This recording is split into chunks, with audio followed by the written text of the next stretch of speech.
গুলাম কিবরিয়া ভাই জনাব হাফিজ গুলাম কিবরিয়াকে মহাগ্রন্থ আল কোরআন থেকে তেলাওয়াত নিয়ে আসার জন্য সবিনয় অনুরোধ জানাচ্ছি। জি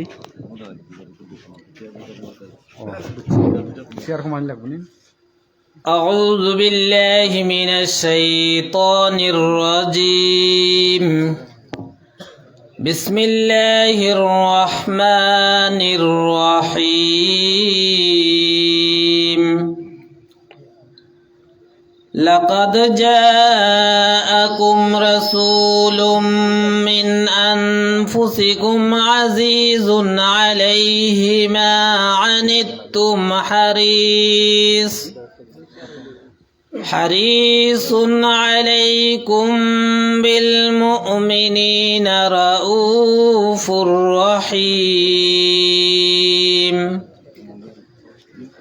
فإن تولوا فقل حسبي الله لا إله إلا هو عليه توكلت وهو رب العرش العظيم صدق الله العظيم আলহামদুলিল্লাহ, আমরা মহাগ্রন্থ আল কোরআন থেকে তেলাওয়াত শুনলাম ভাই জনাব গুলাম কিবরিয়ার কাছ থেকে। এ পর্যায়ে আজকের সভার সভাপতিত্ব করবেন বাংলাদেশ জামায়াতে ইসলামী দশগড় ইউনিয়ন শাখার সম্মানিত ভারপ্রাপ্ত সভাপতি হাবিবুর রহমান সাহেব। এ পর্যায়ে বক্তব্য নিয়ে আসবেন দশগড় ইউনিয়ন জামাতের বায়তুল মাল সম্পাদক জনাব নুমান আহমদ।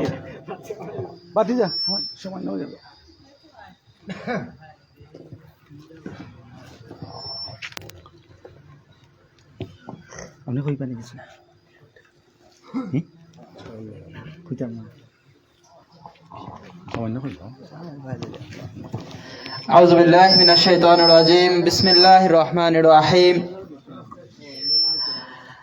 বাংলাদেশ জামায়াত ইসলামী দশগড় ইউনিয়ন কর্তৃক আয়োজিত আজকের কর্মী সমাবেশের সম্মানিত সভাপতি একান্ত শ্রদ্ধাভাজন দায়িত্বশীল মৌলানা হাবিবুর রহমান সাহেব, উপস্থিত সম্মানিত কর্মী ভাইয়েরা, আমরা ইতিমধ্যেই জানতে পারলাম যে আমাদের মধ্যে এসে উপস্থিত হয়েছেন আজকের সবার সম্মানিত প্রধান অতিথি, সিলেট 2 আসনের সম্মানিত সংসদ সদস্য পদপ্রার্থী, আমাদের একান্ত শ্রদ্ধাভাজন প্রিয় দায়িত্বশীল অধ্যাপক আব্দুল হান্নান স্যার। আরও উপস্থিত আছেন বিশেষ অতিথি হিসাবে আমাদের উপজেলার সম্মানিত দায়িত্বশীল, উপজেলার সম্মানিত আমির নিজামুদ্দিন সিদ্দিকী। সম্মানিত উপস্থিতি, আমরা ইতিমধ্যেই জানতে পারলাম যে আজকের কর্মী সমাবেশের নির্বাচনী কর্মী সমাবেশের স্লোগান হচ্ছে চলো একসাথে গড়ি বাংলাদেশ। অর্থাৎ নির্বাচনী স্লোগান হচ্ছে বাংলাদেশ জামায়াতে ইসলামীর একসাথে বাংলাদেশ গড়া। আমাদের সবাইকে নিয়ে আমরা একসাথে বাংলাদেশ করতে চাই, ধর্ম বর্ণ নির্বিশেষে সব মানুষের সমন্বয়ে এবারের বাংলাদেশ গড়ে উঠবে ইনশাআল্লাহ। সেই লক্ষ্যকে সামনে রেখে আজকের কর্মী সমাবেশ। আমরা আমাদের দায়িত্বশীলদের কাছ থেকে দিক নির্দেশনামূলক বক্তব্য শুনব। সবাইকে সে পর্যন্ত সুশৃঙ্খলভাবে বসার জন্য সবিনয় অনুরোধ করে আমি আমার সংক্ষিপ্ত বক্তব্য শেষ করছি। আসসালামু আলাইকুম। সম্মানিত উপস্থিতি, বাংলাদেশ জামায়াতে ইসলামী এদেশে আল্লাহর আইন সৎলোকের শাসন প্রতিষ্ঠা করতে চায়। আমরা বিগত 54 বছরের স্বাধীনতার পর আমরা প্রত্যেকটা দল দেখেছি, আগামীতে যাতে আমরা জামাত ইসলামে দেখতে পারি, আল্লাহর জমিনে আল্লাহর আইন প্রতিষ্ঠা করতে পারি, এ লক্ষ্যে জামাত ইসলামে কাজ করে যাচ্ছে। এ পর্যায়ে বক্তব্য নিয়ে আসবেন বাংলাদেশ জামায়াতে ইসলামী দশগড় ইউনিয়ন শাখার অ্যাসিস্ট্যান্ট সেক্রেটারি ভাই শহীদুল আজম। ভাই শহীদুল আজমকে বক্তব্য নিয়ে আসার জন্য অনুরোধ জানাচ্ছি।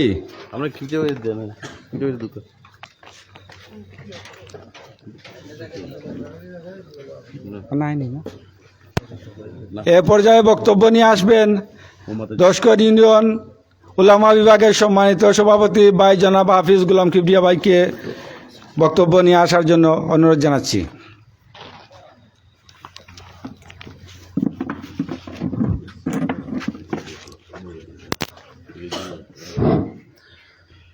আলহামদুলিল্লাহ والصلاة والسلام على رسول الله وعلى آله وأصحابه أجمعين। আজকের সম্মানিত কর্মী সমাবেশের সম্মানিত সভাপতি সাহেব, আমাদের বিশ্বনাথ উসমানীনগরের মাটি ও মানুষের নেতা অধ্যাপক আব্দুল হান্নান সাহেব, মঞ্চে উপস্থিত বিশ্বনাথ উপজেলার জামাতে ইসলামীর বাংলাদেশ জামাতে ইসলামীর উপজেলা আমির জননেতা জনাব নিজাম সিদ্দিকী সাহেব, মঞ্চে উপস্থিত বাংলাদেশ জামাতে ইসলামীর সম্মানিত দায়িত্বশীল বৃন্দ, সামনে উপস্থিত বাংলাদেশ জামাতে ইসলামের কর্মী নেতৃবৃন্দ ভাইরা, সবাইকে দৃষ্টি আকর্ষণ করে সালাম পেশ করছি। আসসালামু আলাইকুম রহমতুল্লাহি ওয়া বারাকাতুহু। 54 বছরে বাংলাদেশ জামাতে ইসলামী হাঁটি হাঁটি পা পা করে বাংলাদেশের প্রতিটি মানুষের দোরগোড়ায় পৌঁছে গিয়েছে ইনশাআল্লাহ। বাংলাদেশ জামাতে ইসলামী অনেক চেষ্টা সাধনা করে বাংলাদেশের প্রতিটি মানুষের মণিকোটায় পৌঁছে বাংলাদেশের প্রতিটি মানুষের দুঃখ কষ্ট বোঝার চেষ্টা করে। এই পর্যন্ত বাংলাদেশ জামাতে ইসলামী প্রতিটি মানুষের দ্বারে কাছে গিয়ে মানুষের দুঃখ দুর্দশা বোঝার চেষ্টা করার জন্য আপ্রাণ চেষ্টা চালিয়ে যাচ্ছে। বাংলাদেশ জামাতে ইসলামী আগামীতে যদি ক্ষমতায় যায় তাহলে বৈষম্য দূর করবে। বাংলাদেশ জামাতে ইসলামী অনেক চেষ্টা সাধনা করে মানুষের কল্যাণের জন্য অনেক কাজ করে যাচ্ছে। বাংলাদেশ জামাতে ইসলামী অনেক চেষ্টা করে প্রতিটি মানুষের দুঃখ কষ্ট দূর করার জন্য অনেক চেষ্টা সাধনা করে যাচ্ছে। আমি আপনাদেরকে উদারত আহ্বান জানাবো, বাংলাদেশ জামাতে ইসলামীকে আপনারা জয়যুক্ত করুন। ভোট দিয়ে বাংলাদেশ জামাতে ইসলামীকে জয়যুক্ত করে সংসদে আপনাদের একটি সমর্থন জুগিয়ে বাংলাদেশ জামাতে ইসলামীকে জয়যুক্ত করুন। আপনাদের সামনে আমি বলে বক্তব্য শেষ করলাম। আসসালামু আলাইকুম রহমতুল্লাহ। মুবারকবাদ।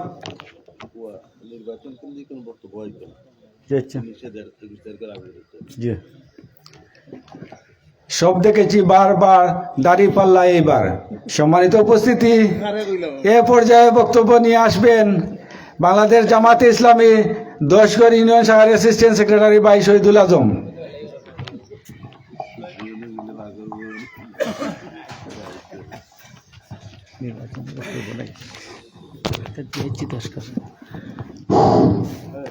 আউযু বিল্লাহি মিনাশ শাইতানির রাজিম। বিসমিল্লাহির রহমানির রহিম।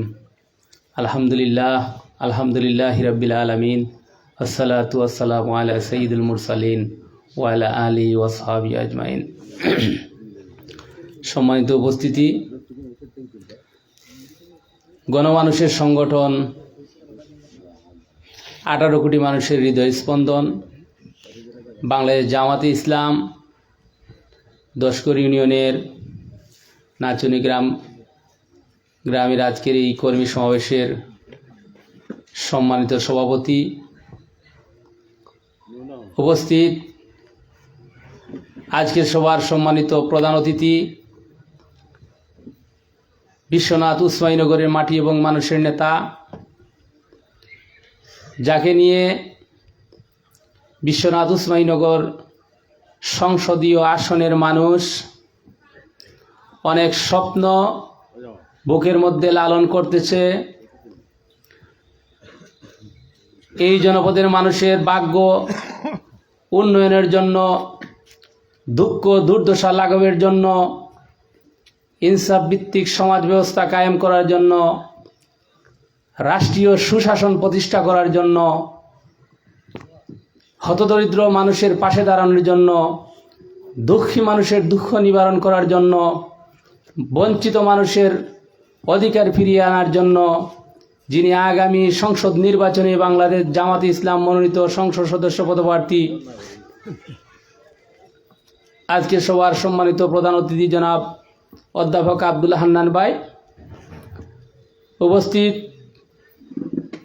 দশকর ইউনিয়নের সম্মানিত ভারপ্রাপ্ত আমির জনাব হাবিবুর রহমান সাহেব, উপস্থিত দশকর ইউনিয়নের সম্মানিত সেক্রেটারি ভাই আবুল বশর, উপস্থিত স্থানীয় নেতৃবৃন্দ, অত্র এলাকার তাওহিদি জনতা, উপস্থিত সচেতন নাগরিক সমাজ, আসসালামু আলাইকুম রহমতুল্লাহি ওয়া বারাকাতুহু।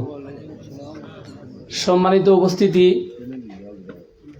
দেশ, মাটি এবং মানবতার কল্যাণে যারা কাজ করে নিজেকে সবসময় সমাজের কল্যাণে নিয়োজিত রাখে, এমন মানুষকে যদি আমরা নির্বাচিত করতে পারি,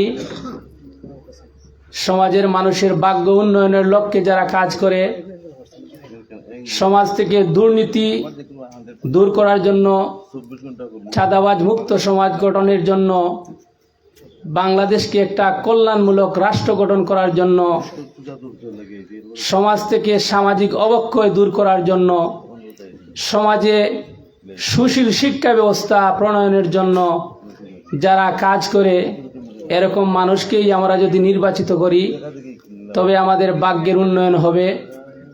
যে স্বপ্ন নিয়ে 1971 সালে বাংলার দামাল ছেলেরা জীবন দিয়েছিল, লাখো শহীদের রক্তের বিনিময়ে অর্জিত এই লাল সবুজের পতাকা আজ বিন্দেছিরা খামছে ধরেছে।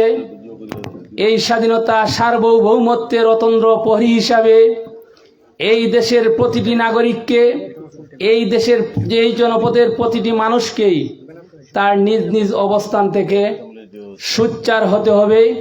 এই দেশের স্বাধীনতা, সার্বভৌমত্ব, মানবতার মূল্যবোধে বিশ্বাসী মানুষগুলোই আগামী আসন্ন জাতীয় সংসদ নির্বাচনের 12 তারিখে নির্বাচন অনুষ্ঠিত হবে।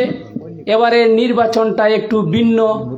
সেটা হলো জাতীয় সংসদে আপনি যাকে মনোনীত করে ভোট দেবেন, তার পাশাপাশি হ্যাঁ না একটা ভোট আছে, একটা ভোট আপনাকে সেখানে প্রদান করতে হবে। সম্মানিত উপস্থিতি, হ্যাঁ এবং না ওই ভোটের উপর নির্ভর করছে আগামীর বাংলাদেশ আপনারা কেমন বাংলাদেশ চান। ওই হানা ভোট নিয়ে একটা কুচক্রী মহল, পালিয়ে যাওয়া পেশিস্ট মহল এই দেশের জনগণের মধ্যে বিভ্রান্তি ছড়াচ্ছে। তারা বলছে হ্যাঁ ভোট দিলে নাকি বিসমিল্লাহ চলে যাবে, হ্যাঁ ভোট দিলে নাকি এই দেশ থেকে ইসলাম চলে যাবে, আল্লাহর উপর পূর্ণ আস্থা এবং বিশ্বাস নাকি আমরা হারিয়ে ফেলব। সম্মানিত উপস্থিতি, এই দেশের হাজারো ছাত্র জনতার রক্তের বিনিময়ে পেশিসকে এই দেশ থেকে বিদায় করা হয়েছে। হার উপরে ভিত্তি করে আগামীর বাংলাদেশ কেমন আপনারা চান।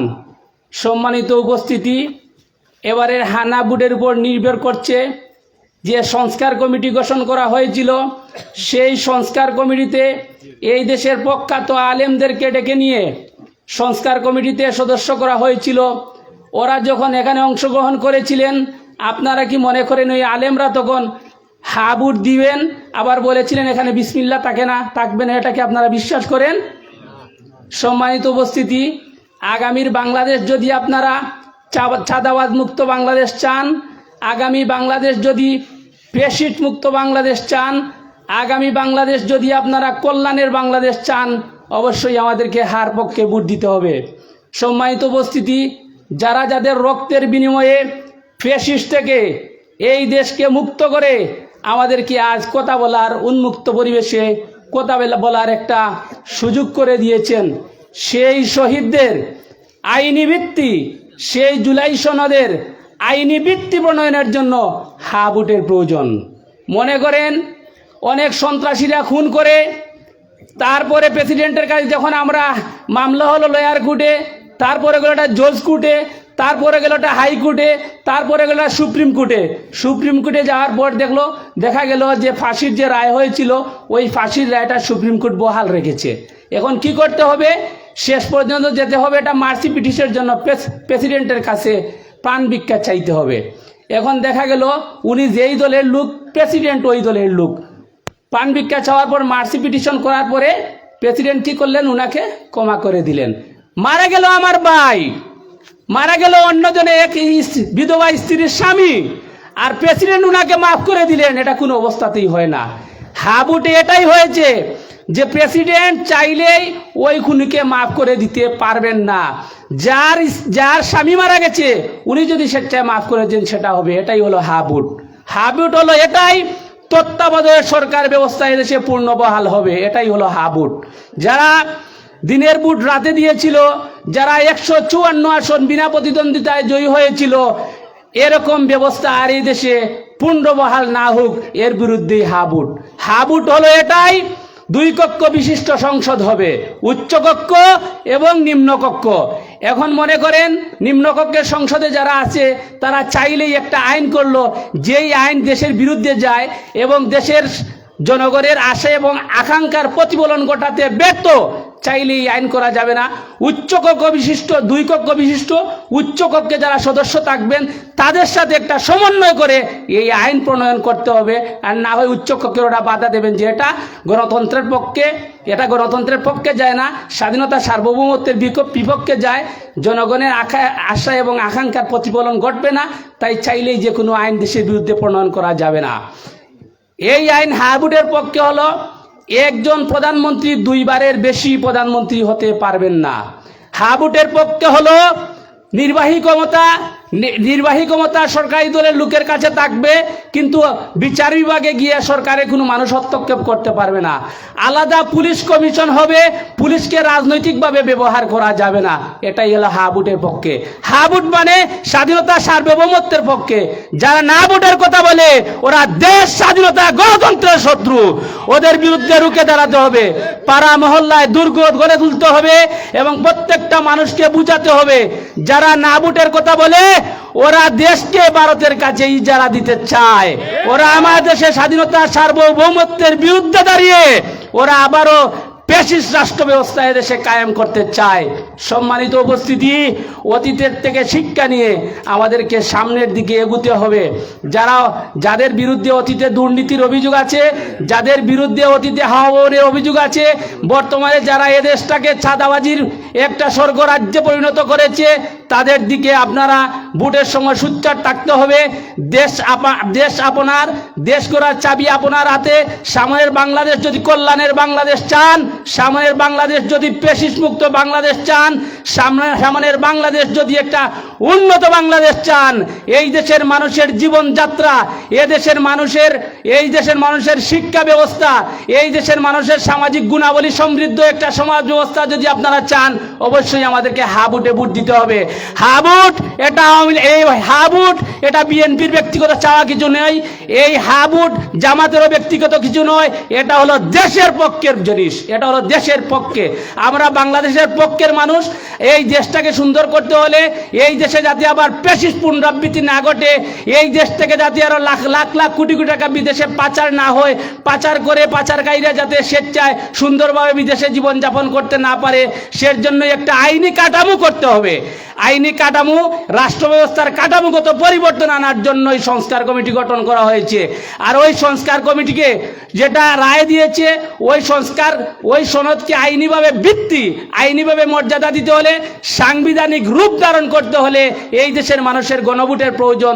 তাই সংস্কারের পক্ষে আমাদেরকে সবাইকে হা বলতে হবে।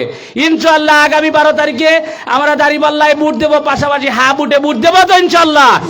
সম্মানিত উপস্থিতি, প্রপাগান্ডা এবং অপবাদে কুচক্রী মহলের কুচক্রে আমাদেরকে পা না দিয়ে আমরা সচেতন নাগরিক হাবুটে ভোট দিয়ে সচেতনতার পরিচয় দেব এবং রাষ্ট্রীয়ভাবে রাষ্ট্রকে সুন্দর করে সুশৃঙ্খলভাবে সাজাতে আমরা সবাই হাবুটের পক্ষে থাকব।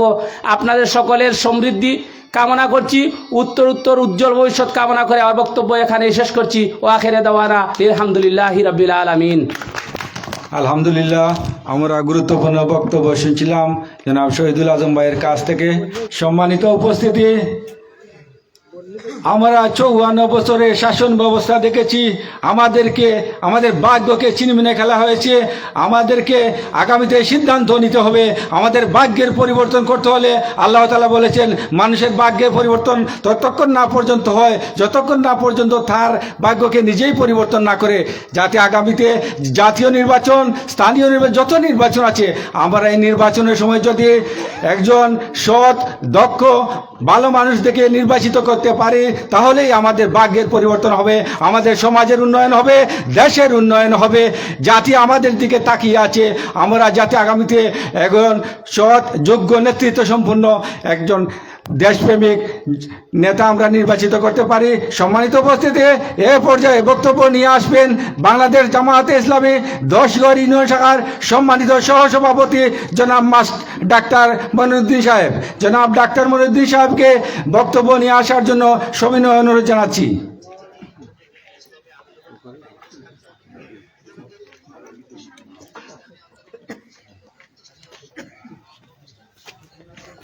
নির্বাচনের প্রথমে কোনো উপস্থাতে আইতো না বা বানানো আইন করে দিব করা জি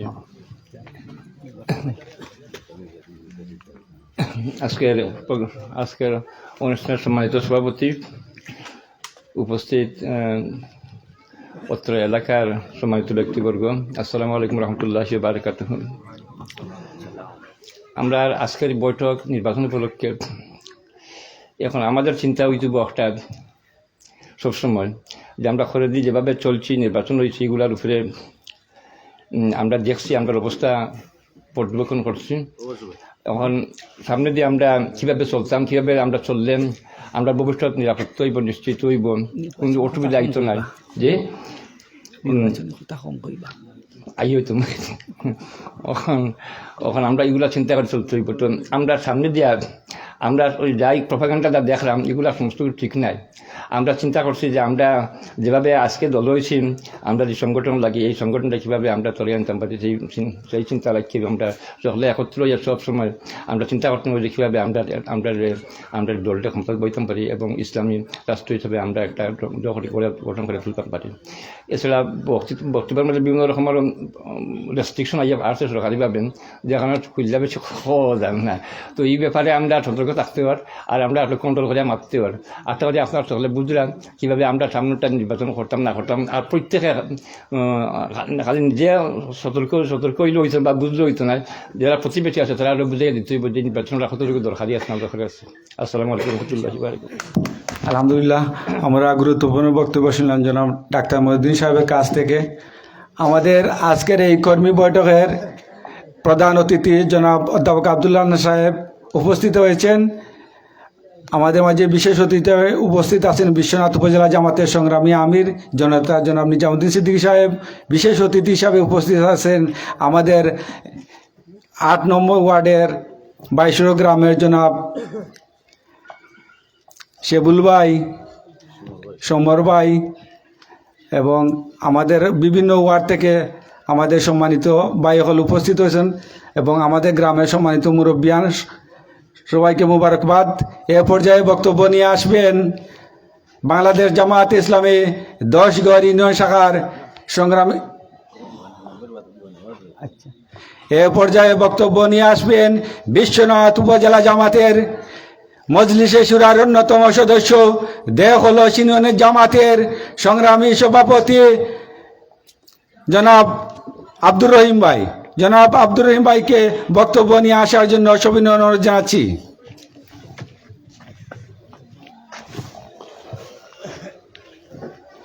আউযু বিল্লাহি মিনাশ শাইতানির রাজিম, বিসমিল্লাহির রহমানির রহিম। বাংলাদেশ জামায়াতে ইসলামী 10 ইউনিয়ন কর্তৃক আয়োজিত আজকের এই সর্বস্তরের জনশক্তি দিয়ে নিয়ে কর্মী সভাপতির সম্মানিত সভাপতি, 10 ইউনিয়নের ভারপ্রাপ্ত সম্মানিত সভাপতি হাবিবুর রহমান সাহেব, আজকের কর্মী সমাবেশের প্রধান অতিথি হিসেবে উপস্থিত আছেন বিশ্বনাথ ওসমানীনগরের মাটি ও মানুষের প্রাণপ্রিয় নেতা, আমাদের সম্মানিত অভিভাবক, বাংলাদেশ জামায়াতে ইসলামী সিলেট জেলার সম্মানিত নায়েবে আমির, হাজারো মানুষ করার কারিগর, বিশিষ্ট শিক্ষাবিদ, শিক্ষানুরাগী, জননেতা জনাব অধ্যাপক আব্দুল হান্নান স্যার, বিশেষ অতিথি হিসেবে উপস্থিত আছেন বাংলাদেশ জামায়াতে ইসলামী সিলেট জেলার মজলিসে শুরার অন্যতম সদস্য, খাজানশী ইউনিয়নের সাবেক সফল চেয়ারম্যান, বিশ্বনাথের মাটি ও মানুষের প্রাণপ্রিয় নেতা, আমাদের শ্রদ্ধাভাজন দায়িত্বশীল বিশ্বনাথ উপজেলা জামাতের সংগ্রামী আমির জননেতা জনাব নিজামুদ্দিন সিদ্দিকী, আরও উপস্থিত আছেন দশকর ইউনিয়নের সম্মানিত বিভিন্ন ওয়ার্ডের দায়িত্বশীল বৃন্দ, কর্মী ভাইয়েরা, অত্র গ্রামের মুরব্বিয়ান, আসসালামু আলাইকুম ওয়া রাহমাতুল্লাহি ওয়া বারাকাতুহু। সম্মানিত উপস্থিতি, আজকে আমরা 54 বছর আমরা অতিক্রান্ত করেছি, কিন্তু আজকে আমরা যে এই যে বাংলাদেশ জামায়াতে ইসলামী সূচনা লগ্ন থেকেই এই আল্লাহর জমিনে আল্লাহর দিন প্রতিষ্ঠা করার জন্য যে বাস্তব এবং বিজ্ঞান সম্পন্ন সুশৃঙ্খল যে একটা কর্মপদ্ধতি এবং কর্মকৌশল অবলম্বন করে সাংগঠনিক কার্যক্রম পরিচালনা করে যাচ্ছে, বিভিন্ন চড়াই উতরাই, বাধা বিপত্তি, বিভিন্ন ধরনের অপপ্রচারের মাধ্যমে থেমে থাকেনি। তাই বাংলাদেশ জামায়াত ইসলামী তার অভীষ্ট লক্ষ্যে পৌঁছার জন্য তার কর্মী বাহিনী দিকে নিয়ে এই বাংলার এই জমিনে আল্লাহর দিন কায়েম করার জন্য যতটুকু শ্রম, ত্যাগ, কুরবানি নজরানা পেশ করছে। সম্মানিত উপস্থিতি, আমরা অনেকে জামায়াতে ইসলামের যে মৌলিক বিষয়গুলো আমরা জানি না। আসলে জামায়াতে ইসলামী চায় এই দেশে যদি আপনি আল্লাহর জমিনে আল্লাহর দিন প্রতিষ্ঠা করতে চায়, কিন্তু প্রতিষ্ঠা করতে হলে প্রথমে কি করতে হবে? আগে তো আমি দিন সম্পর্কে জ্ঞান অর্জন করতে হবে না। আমি যদি এই জ্ঞান অর্জন করতে না পারি, আর এই জ্ঞানের অনুযায়ী বা এই যে ইসলামের যে বিধিবিধান অনুযায়ী যদি আমরা পরিচালনা করার মতো বা হওয়ার মতো মন মানসিকতা তৈরি না হয়, তাইলে আমরা এই দেশে, এই আল্লাহর এই জমিনে, এই ভূখণ্ডে আমরা দিন প্রতিষ্ঠা করার সুযোগ আসবে না।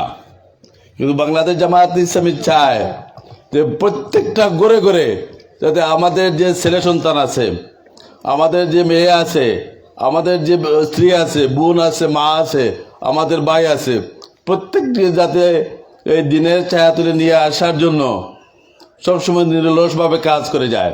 যেমন আপনার আমার কাজ হচ্ছে আমরা যাতে নিত্য নৈমিত্তিক যে মৌলিক যে ইবাদত সমূহ আছে এগুলা পালন করার পাশাপাশি আমরা ব্যক্তিগতভাবে দিনের যে প্রাথমিক যেগুলো আছে সেগুলো আমরা আগে জানতে হবে, তারপরে আমরা একটা একটা করে চর্চার এটা অভ্যাস করতে হবে। তো জামায়াতে ইসলামী চায় যে লোক তৈরি যেটা কর্মনীতি আছে, আপনারা কারে দিয়ে বা খাদের মাধ্যমে এই জমিনে দিন প্রতিষ্ঠা করবেন?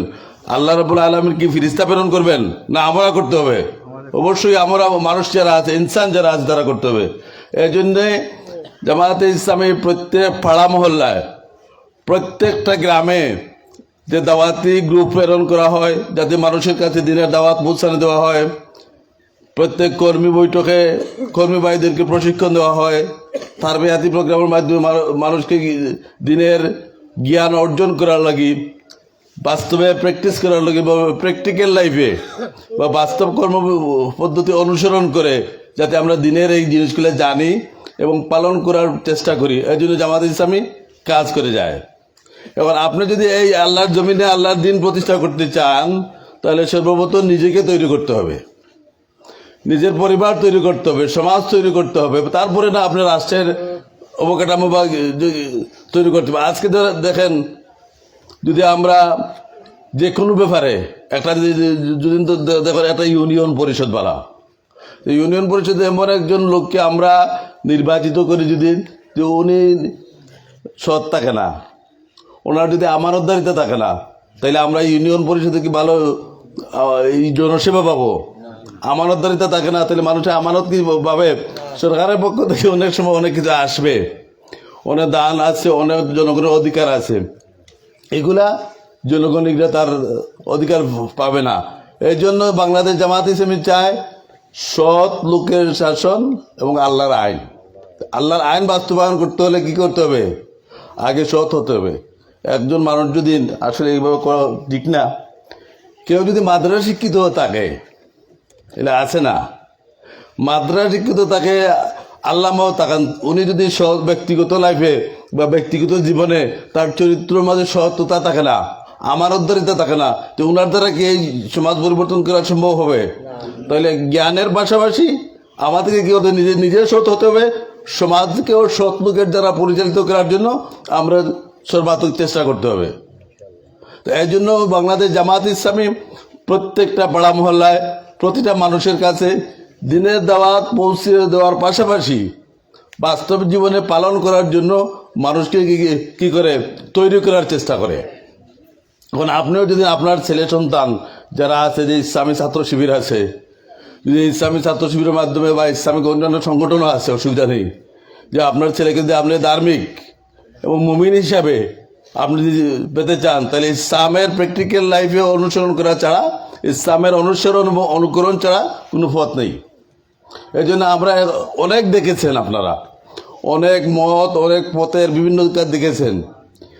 আমরা ছাত্র সংগঠনের আমাদের বন্ধু প্রথম অনেক ছাত্র সংগঠন আপনারা দেখেছেন, আমার সন্তান, আপনার ভাই, আমার ভাই, তারা করে না, তাদের ব্যবহার দেখেন এবং একটা ইসলামী ছাত্র শিবিরের একটা ছেলের ব্যবহার দেখেন। ইসলামী ছাত্র যে অন্যান্য ইসলামী ছাত্র মজলিস আছে, ছাত্র জমিতে আছে, বিভিন্ন যে ইসলামিক সংগঠন যারা আছে, তাদের ছেলেমেয়ে বা যে কর্মীদের ব্যবহার এবং অন্যান্য যে ছাত্রলীগ আছে, ছাত্রদল আছে, তাদের ব্যবহার দেখেন।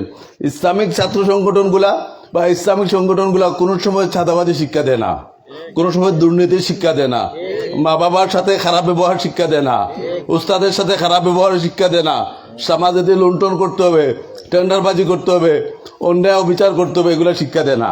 তো আসুন আমরা সবাই বাংলাদেশ জামাতে ইসলামীর ছায়াতলে একত্রিত হয়ে আল্লাহর এই জমিনে আল্লাহর দিন প্রতিষ্ঠা করার জন্য আমরা চেষ্টা করব।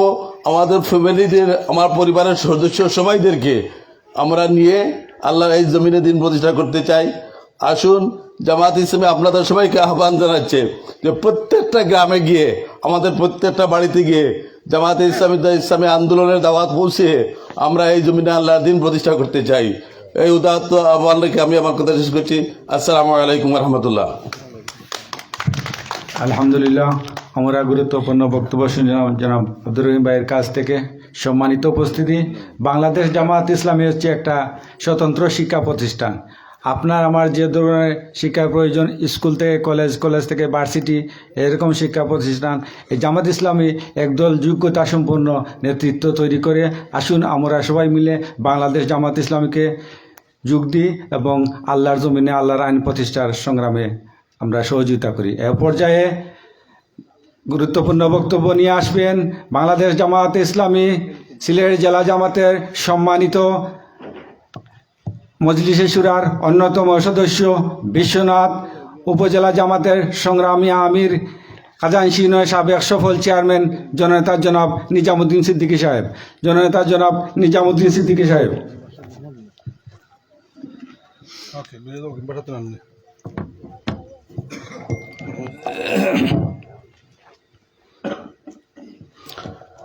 أعوذ بالله من الشيطان الرجيم بسم الله الرحمن الرحيم الحمد لله رب العالمين والصلاة والسلام على سيد المرسلين وعلى آله وأصحابه أجمعين। বাংলাদেশ জামাত ইসলামী বিশ্বনাথ উপজেলার ঐতিহ্যবাহী দশগড় ইউনিয়ন কর্তৃক আয়োজিত আজকের এই গুরুত্বপূর্ণ কর্মী সমাবেশের শ্রদ্ধাভাজন সভাপতি, দশগড় ইউনিয়ন জামাতের সম্মানিত ভারপ্রাপ্ত সভাপতি জনাব হাফিজ হাবিবুর রহমান সাহেব, উপস্থিত আজকের সমাবেশের সম্মানিত প্রধান অতিথি গণমানুষের প্রিয় নেতা, বাংলাদেশ জামাত ইসলামী সিলেট জেলার সম্মানিত নায়েবে আমির, বিশিষ্ট শিক্ষাবিদ, বিশিষ্ট সমাজসেবী, জননেতা অধ্যাপক আব্দুল হান্নান সাহেব, উপস্থিত উপজেলা জামাতের মজলিস শুরা কর্ম পরিষদের অন্যতম সদস্য জননেতা আব্দুর রহিম সাহেব, উপস্থিত তসগর ইউনিয়ন জামাতের বিভিন্ন পর্যায়ের সম্মানিত দায়িত্বশীল নেতৃবৃন্দ, শ্রদ্ধাভাজন মুরব্বিয়ানে কেরাম, যুবক ভাইরা, আসসালামু আলাইকুম রহমতুল্লাহ বারাকাতু। আমরা মূল কথা শুনবো আমাদের সম্মানিত প্রধান অতিথির কাছ থেকে। আমাদের প্রিয় মাতৃভূমি বাংলাদেশ একটি ক্রান্তিকাল অতিক্রম করছে, ঠিক কিনা? আমরা বিগত 17 বছর আমাদের ভোটাধিকার প্রয়োগ করতে পারিনি। আমরা বিগত 17 বছর জুলুম নির্যাতনের মধ্যে ছিলাম। আমরা স্বাধীনভাবে কথা বলতে পারিনি।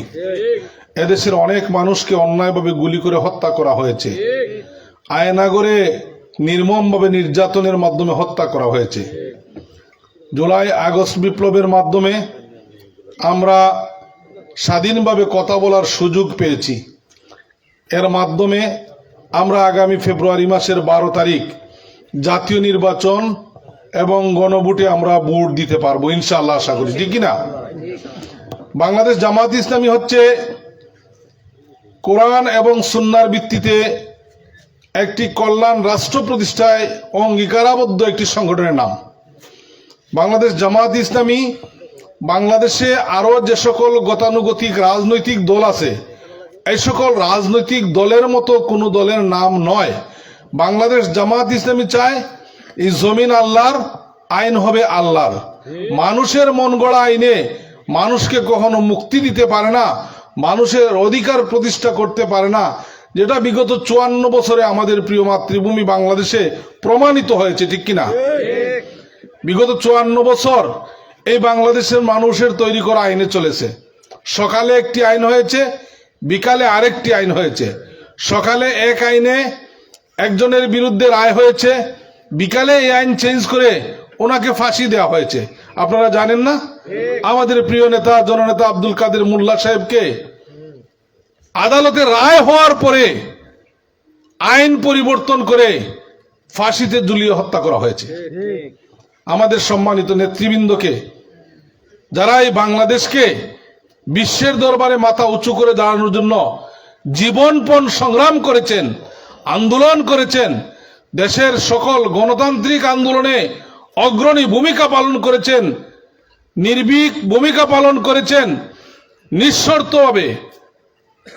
এমনকি বিগত 2001 সাল থেকে 2006 সালের সরকারে মন্ত্রীর দায়িত্ব পালন করার পরে জামাত ইসলামীর 2 জন মন্ত্রীর বিরুদ্ধে কোনো দুর্নীতির প্রমাণ পাওয়া যায়নি, কেউ বের করতে পারেনি। আপনারা কি শুনেছেন কেউ বের করতে পেরেছে? আমাদের নেতৃবৃন্দের বিরুদ্ধে অনেক অন্যায়, অনেক মিথ্যাচার করা হয়েছে, অনেক ষড়যন্ত্রমূলক কথা বলা হয়েছে, কিন্তু কারো বিরুদ্ধে দুর্নীতির কোনো প্রমাণ কেউ বের করতে পারেনি। এটা হচ্ছে জামাত ইসলামী। সম্মানিত মুরব্বিয়ানে কেরাম, সম্মানিত যুবক ভাইরা, বাংলাদেশ জামাত ইসলামীর শত শত নেতা কর্মীকে অন্যায়ভাবে হত্যা করা হয়েছে। বাংলাদেশ জামাত ইসলামীর হাজার হাজার নেতা কর্মীকে পঙ্গু করা হয়েছে।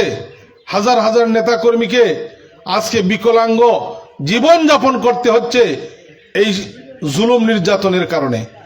অপরাধ একটাই, জামাত ইসলামীর নেতৃবৃন্দ, জামাত ইসলামীর কর্মীরা মনে প্রাণে বিশ্বাস করেন যে আল্লাহ রাব্বুল আলামিন এই জমিনে আমাদেরকে তার খলিফা হিসেবে প্রেরণ করেছেন, তার প্রতিনিধি হিসেবে প্রেরণ করেছেন।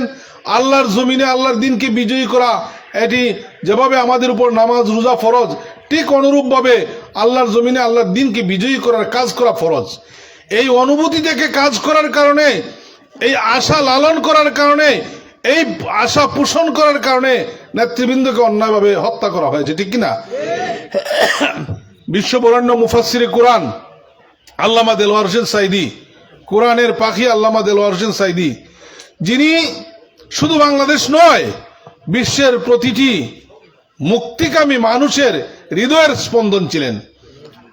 আল্লামা দেলোয়ার হোসেন সাইদিকে অন্যায়ভাবে বছরের পর বছর কারাগারে জুলুম নির্যাতনের মাধ্যমে পরিকল্পিতভাবে হত্যা করা হয়েছে। একটাই অপরাধ, আল্লামা দেলোয়ার হোসেন সাঈদী বাংলাদেশ সহ বিশ্বের দেশে দেশে কোরআনের বাণী, কোরআনের দাওয়াত প্রচার করতেন, ঠিক কিনা? না আর কোনো অপরাধ ছিল আপনাদের জানা মতো? আল্লামা দেলোয়ার হোসেন সাঈদীর আর কোনো অপরাধ ছিল না। সম্মানিত মুরব্বিয়ানে কেরাম, সম্মানিত যুবক ভাইরা, আমাদের প্রিয় মাতৃভূমি বাংলাদেশ, এই ভূখণ্ডের আমরা 92% মুসলমান বসবাস করি। কিন্তু বিগত দিন আমাদের এমন অবস্থা হয়েছিল যে আমরা মুসলমান হিসেবে কোনো আচার অনুষ্ঠান করতেও আমাদেরকে ভয় পেতে হয়েছে, ঠিক কিনা? স্বাভাবিকভাবে আমরা ওয়াজ মাহফিলগুলো ঠিক মতো করতে পারিনি। এটা কিন্তু হওয়ার কথা ছিল না। আমাদের প্রিয় মাতৃভূমি বাংলাদেশ 1971 সালে মহান মুক্তির যুদ্ধের মাধ্যমে স্বাধীনতা লাভ করেছিল। এই স্বাধীনতার মূল মন্ত্র ছিল একটি বৈষম্য মুক্ত, একটি অধিকার সম্পন্ন বাংলাদেশ, একটি সমৃদ্ধ বাংলাদেশ। আমরা কি পেয়েছি? আমরা পাইনি। এর একটি মাত্র কারণ, যারা রাষ্ট্র ক্ষমতায় এসেছিলেন তাদের কাছে কোরআনের জ্ঞান ছিল না, তাদের কাছে নবী মুহাম্মদ রাসূলুল্লাহ সাল্লাল্লাহু আলাইহি ওয়াসাল্লামের আদর্শ ছিল না, তাদের মধ্যে আল্লাহর ভয় ছিল না। বাংলাদেশ জামাত ইসলামী আল্লাহর ভয় সম্পন্ন একদল নেতা তৈরি করে এই বাংলাদেশকে একটি কল্যাণ রাষ্ট্রে পরিণত করতে চায়, এই বাংলাদেশকে একটি আধুনিক রাষ্ট্রে পরিণত করতে চায়, এই বাংলাদেশকে একটি মানবিক রাষ্ট্রে পরিণত করতে চায়। আর সেই মানবিক রাষ্ট্রে বাংলাদেশকে পরিণত করার জন্য তার মূল চালিকা শক্তি, তার মূল সিফা সালারের দায়িত্ব আমাদের সকলকে পালন করতে হবে। আমরা যদি সেটা করতে পারি তাহলে আমাদের ভবিষ্যৎ প্রজন্ম, আমাদের আগামীর প্রজন্ম এই বাংলাদেশে তার অধিকার নিয়ে বাঁচতে পারবে, তার আকাঙ্ক্ষা নিয়ে বাঁচতে পারবে। তখন একজন কৃষকের ছেলে ভালো লেখাপড়া করে যখন সার্টিফিকেট নিয়ে বেরিয়ে আসবে, তখন ভালো চাকরির জন্য তাকে আর ঘুষ দিতে হবে না, তাকে আর তদবির করতে হবে না, নেতা নেত্রীদের পিছে ঘুরতে হবে না, তার চাকরি হয়ে যাবে তার যোগ্যতার মাধ্যমে, ঠিক কিনা? আর বাংলাদেশে এটা যতক্ষণ না হচ্ছে ততক্ষণ পর্যন্ত এই দেশের মানুষের মুখে হাসি ফুটবে না, এই দেশ থেকে বৈষম্য যতক্ষণ দূর না হচ্ছে। আজকের দিনেও এই বৈষম্যের বিরুদ্ধে জুলাই বিপ্লবে আমরা আন্দোলন সংগ্রাম করেছি। আমাদের ভাইয়েরা জীবন দিয়েছে, রক্ত দিয়েছে, পঙ্গুত্ব বরণ করেছে। মাসের পর মাস আমরা বাসা বাড়িতে যেতে পারিনি, তারপরে এখনো বৈষম্য চলছে, চলে নাই? এখনো বৈষম্য চলছে। আমরা এই বৈষম্যগুলোকে অবিলম্বে দূর করার জন্য ইন্টারিম গভর্নমেন্টকে আমরা অনুরোধ করব। এই ইন্টারিম গভর্নমেন্ট হচ্ছে বৈষম্য বিরোধী আন্দোলনের ফসল। এদেশের ছাত্র জনতা জীবন দিয়ে, রক্ত দিয়ে এই ইন্টারিম গভর্নমেন্ট প্রতিষ্ঠায় পরিবেশ তৈরি করেছে। আজকে ইন্টারিম গভর্নমেন্ট বিভিন্ন ক্ষেত্রে বৈষম্য করছে, সেটা পরিলক্ষিত হচ্ছে, হয় নাই? পরিলক্ষিত হচ্ছে। আমরা এ সকল বৈষম্য দূর করার কথা বলবো। বাংলাদেশ জামাত ইসলামী সকল ন্যায়নিষ্ঠ কাজে প্রশাসনের সাথে, এলাকার জনগণের সাথে কাঁধে কাঁধ মিলিয়ে, হাতে হাত রেখে ভূমিকা পালন করতে প্রস্তুত। জামাত ইসলামীর অঙ্গীকার হচ্ছে এই দেশ থেকে বৈষম্য দূর হবে। জামাত ইসলামীর অঙ্গীকার হচ্ছে এই দেশ হবে বৈষম্য মুক্ত, এই দেশ হবে সকলের জন্য। এই দেশে কৃষক, শ্রমিক, জাতি, ধর্ম, বর্ণ নির্বিশেষে সকলের জন্য একটি সম্মানের রাষ্ট্র হবে, একটি সম্মানের বসবাসের দেশ হবে। সেটাই চায় বাংলাদেশ জামাত ইসলামী। আমরা যারা জামাত ইসলামীর কর্মী হিসেবে দায়িত্ব পালন করছি, আমাদের দায়িত্ব এবং কর্তব্য হবে, আল্লাহ রাব্বুল আলামিনের ঘোষণা হচ্ছে, আল্লাযী খালাকাল মাউতা ওয়াল হায়াতা লিয়াবলুয়াকুম আইয়ুকুম আহসানু আমালা। আল্লাহ রাব্বুল আলামিন বলছেন যে আমি তোমাদেরকে জীবন দিয়েছি, আমি তোমাদেরকে মৃত্যু দিয়েছি, এর মাধ্যমে দেখতে চাই কার আমল ভালো। জামাত ইসলামের কর্মীদের দায়িত্ব এবং কর্তব্য হবে ভালো আমল করার জন্য প্রতিযোগিতা করা, আর এই ভালো আমলের পথে এদেশের মানুষকে উদাত্ত আহ্বান জানানো। সেটা আমার আল্লাহর ঘোষণা, ঠিক কিনা?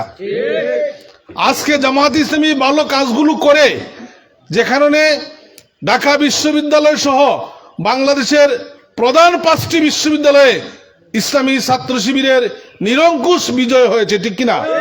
না অন্য কোনো কারণে হয়েছে? একটাই আমরা দেখেছি, আপনারা সবাই দেখেছেন, এটা আমার কথা নয়, যে যারা আধুনিকতায় বিশ্বাস করে ছাত্র ছাত্রী সহ সবাই একটা কথা বলেছে যে ইসলামী ছাত্র শিবিরের নেতৃবৃন্দের কাছে আমরা নিরাপদ। আমার বোনেরা বলেছে যে ছাত্রীরা তাদের নিরাপত্তার জায়গা হচ্ছে ইসলামী ছাত্র শিবির।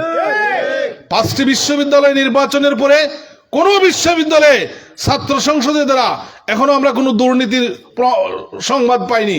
কোন বিশ্ববিদ্যালয়ের ছাত্র সংসদের দ্বারা ছাত্র সমাজের কোন ক্ষতিকর কাজ করা হয়েছে সেটা আমরা শুনতে পারিনি। বরং যে সকল কাজ তারা করছে সবাই অবাক দৃষ্টিতে দেখছে যে এগুলো কিভাবে এরা বাস্তবায়ন করে। এর একটি মাত্র কারণ, এগুলো বাস্তবায়ন করার একটা মাত্র মন্ত্র তাদের কাছে আছে। তাদের কাছে আছে সততা, তাদের কাছে আছে যোগ্যতা। তারা পর উপকারী, তারা নিজের উপকারের চিন্তা করে না। তারা চিন্তা করে যে আমি না খাই আমার ভাইকে খাওয়াবো, আমি না শুয়ে আমার বোনকে শোয়াবো, ইউনিভার্সিটিতে তাকে প্রাধান্য দিব। যে কারণে একে একে যে বিশ্ববিদ্যালয়গুলোতে ইসলামী ছাত্র শিবিরকে দাঁড়াতে দেওয়া হতো না, মিছিল করতে দেওয়া হতো না, কথা বলতে দেওয়া হতো না, আজকে সেইগুলোতে আল্লাহর মেহেরবানিতে নিরঙ্কুশ বিজয় নিয়ে ছাত্র সংসদ পরিচালনা করছে, ঠিক কিনা? এর ধারাবাহিকতা ইনশাআল্লাহ বাংলাদেশের 18 কোটি মানুষ আগামী ফেব্রুয়ারি মাসে দেখবে, আমরা আশা করি, ঠিক কিনা? আপনারা কি পরিবর্তন চান না? আমরা বারবার যাদেরকে দিচ্ছি রাষ্ট্র ক্ষমতায়, তারা আবার গিয়ে কি করবে? নতুন করে কোনো মন্ত্র তাদের কাছে আছে? নতুন করে কোনো মন্ত্র নাই। আমি দেখলাম আজকে যারা আমরা নির্বাচন নিয়ে কথা বলতে পারবো না, এই কারণে নির্বাচন আচরণবিধি আগামী 22 তারিখের পর থেকে আমরা প্রচারণা করব। আমি দেখলাম 5,858 কোটি টাকা একটি রাজনৈতিক দলের নমিনিদের যারা মনোনয়নপত্র জমা দিয়েছে তাদের ঋণের পরিমাণ হচ্ছে 5,885 কোটি টাকা। সকল প্রার্থীদের, ভিন্ন ভিন্ন প্রার্থীদের 5,885 কোটি টাকা হচ্ছে ব্যাংক লোন। এখন যাদের ব্যাংক লোন আছে 5,885 কোটি টাকা, তারা এমপি হয়ে, তারা মন্ত্রী হয়ে, তারা রাষ্ট্র ক্ষমতায় গিয়ে আমাদেরকে কি দিতে পারবে বুঝতে হবে। আর জামাত ইসলামের যারা মনোনয়ন দাখিল করেছেন সারা বাংলাদেশে সবাই মিলে ঋণের পরিমাণ হচ্ছে 23 কোটি টাকা মাত্র। সবার হচ্ছে 23 কোটি টাকা, কেউ ঋণ খেলাফি নয়। আমাদের সিলেটে একজন প্রার্থীর ঋণের পরিমাণ হচ্ছে 840 কোটি টাকা। এই হচ্ছে দেশের অবস্থা। এখন এই সকল ঋণগ্রস্ত ব্যক্তিদেরকে নির্বাচিত করলে দেশের কল্যাণ হবে না অকল্যাণ হবে? যেটা বিগত দিন হয়েছে আমরা দেখলাম, সকল ব্যবসায়ী বড় বড় নেতাদেরকে টাকার বিনিময়ে এমপি বানানো হয়েছিল, হয় নাই? মন্ত্রী বানানো হয়েছিল। তারা কি করেছে? তার ফলশ্রুতিতে বাংলাদেশের প্রতিটা ব্যাংকে লুটপাট করে বিদেশে নিয়ে যাওয়া হয়েছে। আজকে ব্যাংকগুলো দেউলিয়া। 5টা ইসলামী ব্যাংকে একত্রিত করে সম্মিলিত ব্যাংক নাম দেওয়া হয়েছে, ঠিক কিনা? আপনাদের যাদের অ্যাকাউন্ট আছে, টাকা আছে, গেলে দেখবেন 2,000 টাকা, 3,000 টাকা, 5,000 টাকার বেশি দিতে পারে না। এই ব্যাংকগুলোর টাকা কোথায় গেছে? যদি আমাদেরকে চিন্তা করতে হবে, আমাদের মাইন্ড সেট করতে হবে যে সকল দুর্নীতিতে যারা নিমজ্জিত, যারা দুর্নীতি না করলে তার ঋণের পরিমাণ কমাতে পারবে না, আমরা আশঙ্কা করছি তাদেরকে নির্বাচিত করলে এই জাতির পরিবর্তন হবে না, এই জাতির কল্যাণ হবে না। এই জাতির কল্যাণ করতে হলে সততা এবং যোগ্যতা সম্পন্ন নেতৃত্বকে আগামী দিন নির্বাচিত করতে হবে। আগামী দিন গণভোটে আমাদেরকে হা চিহ্নে ভোট দিতে হবে। হা বিজয়ী হলে আর স্বৈরাচার ফিরে আসতে পারবে না। হা বিজয়ী হলে বাংলাদেশে আর ফেসিবাদ কায়েম হবে না। হা বিজয়ী হলে আর গুলি করে অন্যায়ভাবে মানুষকে হত্যা করে হবে না।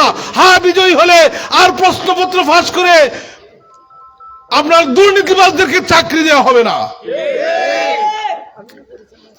এর জন্য সম্মানিত বন্ধুগণ, এই দেশ আমাদের সকলের। আমাদের দেশকে আমরা যেভাবে চাইব সেইভাবেই গড়ে উঠবে।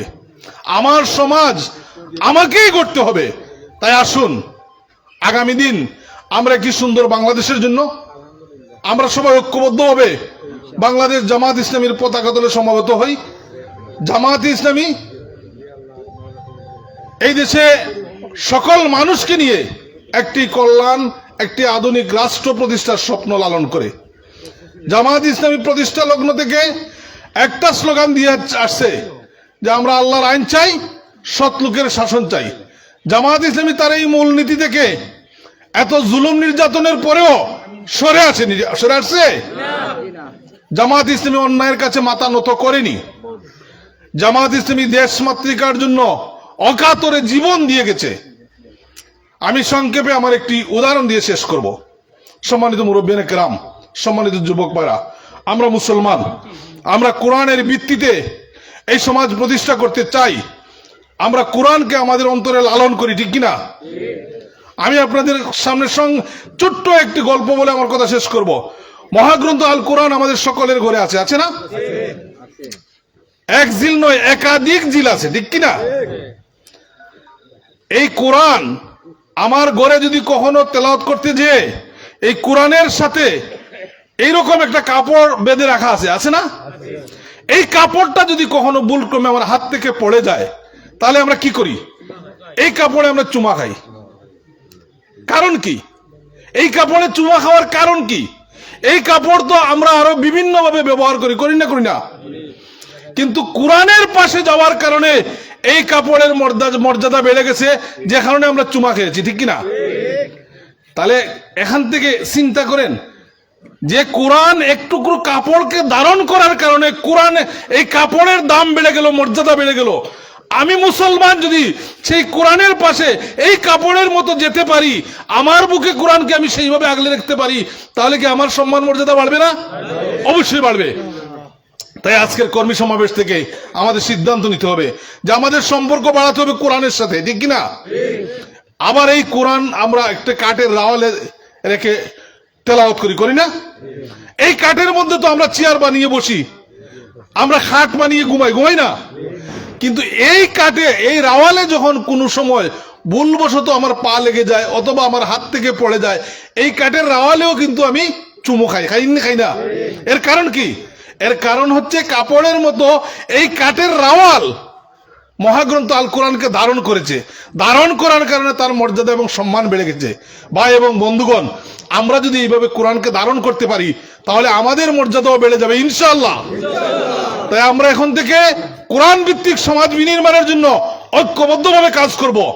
আবার দেখেন, প্রিয় নবী মুহাম্মদ রাসূলুল্লাহ সাল্লাল্লাহু আলাইহি ওয়াসাল্লাম, আইয়ামে জাহিলিয়াতের যুগে নবী মুহাম্মদ রাসূলুল্লাহ সাল্লাল্লাহু আলাইহি ওয়াসাল্লামের আগমন। এই যুগে কি হতো? এই যুগে মানুষ তার নিজের সন্তানকে জীবন্ত কবর দিত। কন্যা সন্তান জন্মগ্রহণ করলে মনে করতো এটা তার জন্য অপবাদের বিষয়, অসম্মানের বিষয়। জীবন্ত কন্যা সন্তানকে কবর দিত। এমন জাহিলিয়াত ছিল। এক গোষ্ঠী আরেক গোষ্ঠীর সাথে বছরের পর বছর যুদ্ধ করত, কাউকে কেউ কখনো ছেড়ে কথা বলতো না। এই জাহিলি সমাজটাকে প্রিয় নবী মুহাম্মদ রাসূলুল্লাহ সাল্লাল্লাহু আলাইহি সাল্লাম মহাগ্রন্থ আল কোরআনের মাধ্যমে, নবী মুহাম্মদ রাসূলুল্লাহ সাল্লাল্লাহু আলাইহি সাল্লামের আদর্শের মাধ্যমে একটি সোনালী সমাজে পরিণত করলেন, ঠিক কিনা? একটি সোনালী সমাজে পরিণত করলেন। এমন সুন্দর সমাজ হলো, সেই সমাজে বৃদ্ধ মহিলা স্বর্ণের নিয়ে, পুটলি নিয়ে রাস্তায় শুয়ে থাকলেও কেউ এদিকে ফিরে তাকাতো না, ঠিক কিনা? এমন সুন্দর সমাজ বিনির্মাণ হলো। আজও সেই কোরআন এবং প্রিয় নবী মুহাম্মদ রাসূলুল্লাহ সাল্লাল্লাহু আলাইহি ওয়াসাল্লামের অনুপম আদর্শ আমাদের কাছে কিন্তু অবিকৃত আছে।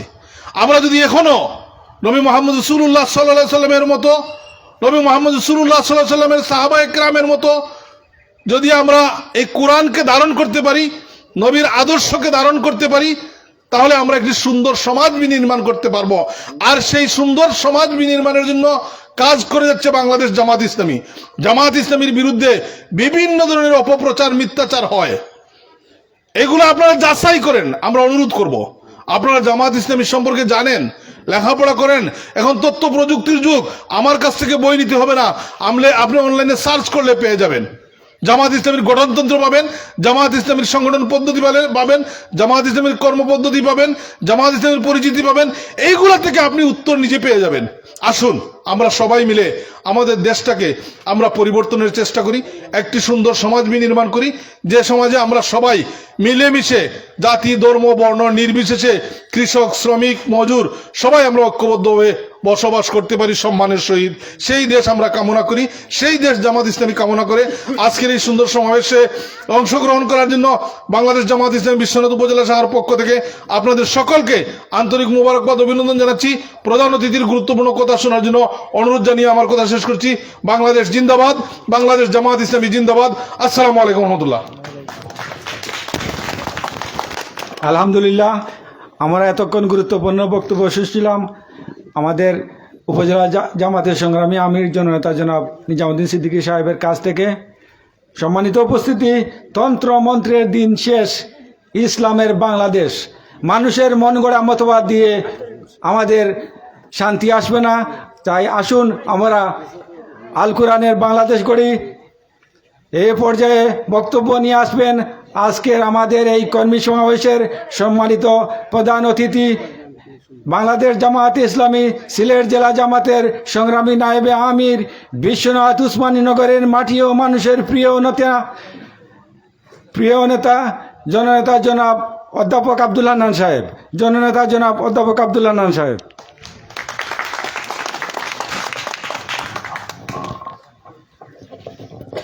نحمد ونصلي على رسوله الكريم أما بعد أعوذ بالله من الشيطان الرجيم بسم الله الرحمن الرحيم لقد كان لكم في رسول الله أسوة حسنة। ইরশাদ হচ্ছে, তোমাদের জন্য তোমাদের নবীর কাছে উত্তম আদর্শ রয়েছে। আজকের এই 10 কর ইউনিয়নের কর্মী সম্মেলনের সম্মানিত সভাপতি, ইউনিয়ন জামাতের সম্মানিত আমির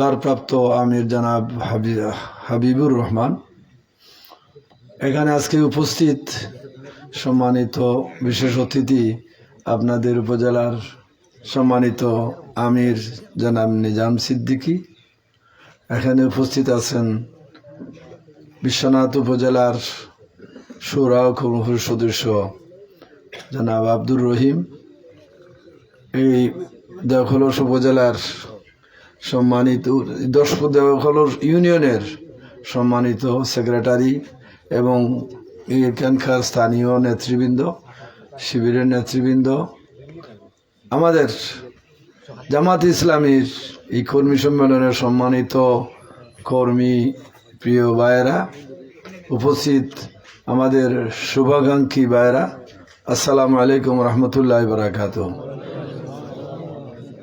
সাংবাদিক ভাইদের শুভেচ্ছা জানাই। এখানে কোনো সনাতন ধর্মীয় ভাই থাকলে আমি শুভেচ্ছা জানাই। উপস্থিত ভাইয়েরা, নেতৃবৃন্দের কাছ থেকে আপনারা কথা শুনছেন নাকি? দা আপনারা সবাই ভালো আছেন? আলহামদুলিল্লাহ। এত রাতে, এখন প্রায় 9:35, রাত বেশ হয়ে গেছে, এরপরে আপনারা যে শুনরা, এজন্য আপনারা আমি মোবারকবাদ জানাই। আর আমি বিশ্বাস করি যে আজকে এখানে যারা আইসেন এরা জামাত ইসলামের কর্মী যদি নাও বইন তাইলে আমরা শুভানুদ্দায়ী শুভাকাঙ্ক্ষী অবশ্যই এটা হইতে পারি। জামাত ইসলামীরে ভালো না পাইলে, অর্থাৎ ইসলাম রে যারা বালা পাইন, মনের দিকে লালন করেন, এখানে যারা আইসেন আর কিন্তু সবাই এই ক্যাটাগরির মানুষ, এটা আমি আশা করতে পারি নাকি? তা আমি মনে করি এরা জামাত ইসলামের সাথে, অর্থাৎ ইসলামী জামাতের সাথে এরা সবাই সম্পৃক্ত। আলহামদুলিল্লাহ। তো আমি আপনাদের উদ্দেশ্যে যে কথা কইতেছি, কথা আপনারা শুনছেন, আমি কইতে চাই যে আমরা যারা আল্লাহ রাব্বুল আলামিন 23টা বছরে রসুল খুদা সাল্লাল্লাহু আলাইহি সাল্লামের উপর কোরআনে হাকিম নাজিল করছেন নাকি? তা আমরা এটা জানি। 23 বছরে কোরআনে হাকিম নাজিল হয়েছে। আর ওই 23 বছরেই রসুল্লাহ সাল্লাল্লাহু আলাইহি সাল্লাম এই কোরআনের বিধান এই পৃথিবীতে, এই তখনকার এই জাজিরাতুল আরবে এটা তারা বাস্তবায়িত করছেন, ঠিক কিনা? তাই এটাই হয়েছে আল্লাহ রাব্বুল আলামিন দিয়েছেন যে এই যে বাস্তবায়ন করছেন এটা আল্লাহ রাব্বুল আলামিন কইরা এটাই রসুলের আদর্শ, তান বিধানটাই যে কার্য করছেন এটাই রসুলের আদর্শ। আর আল্লাহ রাব্বুল আলামিন কই রসুলের আদর্শ সর্বোচ্চ সর্বোত্তম, এই আদর্শের সাথে পৃথিবীর আর কোনো আদর্শর মিল হতে পারে না। ঠিক আছে কথা খান? অতএব আমরা যারা জামাত ইসলামী করি, অথবা আমরা যারা ইসলামী জামাত করি, অথবা আমরা যারাই ইসলামরে আমাদের মনের ভিতর লালন করি, আমাদের কাজ হইল আল্লাহ রাব্বুল আলামিনে যেটারে সুন্দর হইবা, যে আদর্শে সুন্দর হইবা, এই আদর্শ আমরাও তো সুন্দর হইতাম না, হইতাম না। আল্লাহ রাব্বুল আলামিন আমরা এখানে যারাও আইছি, আমরা রে রসুলের আদর্শ যে কোনো কাজ করতে আমরা যেন চিন্তা করি যে আমার রসুলের আদর্শ এখানে খিতা আছিল, আমার কাছে একটা কিছু আমানত দেওয়া হইল, এই আমানতটা কিভাবে রক্ষা হয়েছে, রসুলের কথা চলেছিলাম আমরা এটারে কিভাবে রক্ষা করছেন, এটা আমরা চিন্তা করি। আমি ছোট্ট একটা ঘটনা কই যে রাসূলুল্লাহ সাল্লাল্লাহু আলাইহি সাল্লামের কিছু সাহাবী হাবশায় হিজরত করলা, কারণ মক্কায় তাদের উপরে অসংখ্য জুলুম। আপনারা জানেন যে হযরত সুমাইয়া রাদিয়াল্লাহু তাআলা আনহা প্রথম মুসলমান মহিলা শহীদ হয়েছেন আবু জাহেলের এই যে নিক্ষেপের মাধ্যমে, নেজা নিক্ষেপের মাধ্যমে। এখন কিভাবে এরা তো মুসলমান আসলা, ও দেশেরও নাগরিক আসলা, কিন্তু এরা তাদের এই অমুসলিম না, তখনকার সর্দার যারা আছিল, যারার মধ্যে ক্ষমতা আছিল, এরা এভাবে ক্ষমতা প্রয়োগ করছে। এখন হাবশায় হিজরত করছেন, তারা পিছর দিকে ফাটাইছে কিছু মানুষ, আমরুল আস খবর সম্ভবত, তারা নেতৃত্বে অনেক উপটুকন দিয়া যে হাবশায় গিয়া হাবশার রাজারে এগুলা তারা উপটুকন দিবা, তাদের মন্ত্রী পরিষদের যারা আছে তারারেও কিছু দিবা, দিয়া একটা কথা করবা, যেটা মানুষ আছে না, আপনি যদি কেউ গিফট দিন, কিছু দিন, মানুষ আপনার প্রতি একটু দিয়েইব নানি, মনটা তার ভালো হয়ে যাইব, যে আপনার একটু কথা শুনতে চাইব, খুশি হইব, মানুষের লাগি বেড দেয় বা কিছু দিয়ে দেয়। তো এগুলা তারা লইয়া গেছেন, এগুলা তারা দিছে।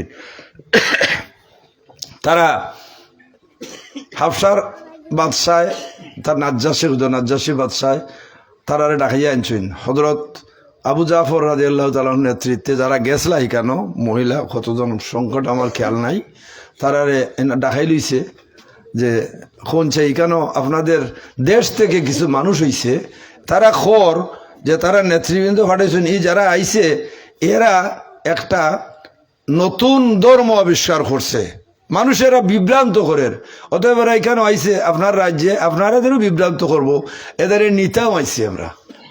আর টাকা তারা কথা তোমরা কিতা করো।